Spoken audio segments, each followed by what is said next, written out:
ഒരു ദിവസം ഭഗവാന്റെ വളർത്തച്ഛനായിട്ടുള്ള നന്ദഗോപുരം സുഹൃത്തുക്കളും ഒക്കെ കൂടെ മഹാദേവനെയും പാർവതി ദേവിയും ദർശിക്കുവാനായിട്ട് യാത്രയായി. ദേവീവനത്തിലെത്തിയ അവർ സരസ്വതി നദിയിൽ ഇറങ്ങി കുളിയൊക്കെ കഴിഞ്ഞ് അല്പനേരം അവിടെ വിശ്രമിച്ചുകൊണ്ടിരുന്നപ്പോൾ അവിടെ ഒരു പെരുമ്പാമ്പ് എത്തുകയും നന്ദഗോപരെ ആ പെരുമ്പാമ്പ് ചുറ്റുകയും ചെയ്യുന്നു. അപ്പോൾ കൂട്ടത്തിലുള്ളവരൊക്കെ പല വിധത്തിലും ശ്രമിക്കുന്നുണ്ട്, രക്ഷിക്കുവാൻ വേണ്ടിയിട്ട് നടക്കുന്നില്ല.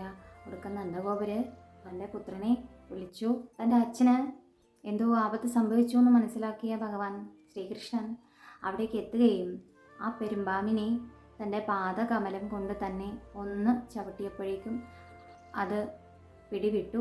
അങ്ങനെ ഭഗവാൻ ആ പെരുമ്പാമ്പിനെ നിഗ്രഹിക്കുകയാണ്. പെരുമ്പാമ്പിൻ്റെ ജീവൻ നഷ്ടമായപ്പോൾ അവിടെ ഒരു രൂപം ഉണ്ടാകുകയാണ്. ഒരു വിദ്യാധരനായിരുന്നു അത്. ഭഗവാൻ ചോദിച്ചു, നീ ആരാണ്? നീ എന്തിനാണ് എൻ്റെ അച്ഛനെ ഉപദ്രവിക്കാൻ ശ്രമിച്ചത്? അപ്പോൾ ആ ആൾ പറഞ്ഞു, എൻ്റെ പേര് സുദർശനൻ എന്നാണ്, ഞാനൊരു വിദ്യാധരനാണ്. യക്ഷന്മാരെ പോലെയും കിന്നരന്മാരെ പോലെ തന്നെ മന്ത്രജാലമൊക്കെ വശമുള്ള ഒരു കൂട്ടരെ വിദ്യാധരന്മാരെന്ന് വിളിക്കുന്നതായി പറയുന്നു.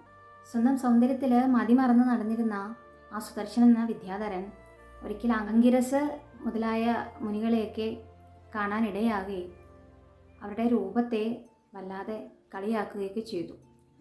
കോപാകുലരായ ആ മുനിമാർ സുദർശനെ ശപിക്കുകയാണ്, നീ ഒരു പെരുമ്പാമ്പായി തീരട്ടെ. അത് കഴിഞ്ഞ് തൊഴുതു പ്രാർത്ഥിച്ചു കഴിഞ്ഞപ്പോൾ ശാപമോക്ഷം നൽകിയതാണ്. ഭഗവാന്റെ അവതാരം ഉണ്ടാകും, കൃഷ്ണാവതാരം ഉണ്ടാകും. ആ സമയത്ത് ഭഗവാനാൽ നിനക്ക് ശാപമോക്ഷവും ലഭിക്കുമെന്ന് അനുഗ്രഹവും കൊടുത്തു.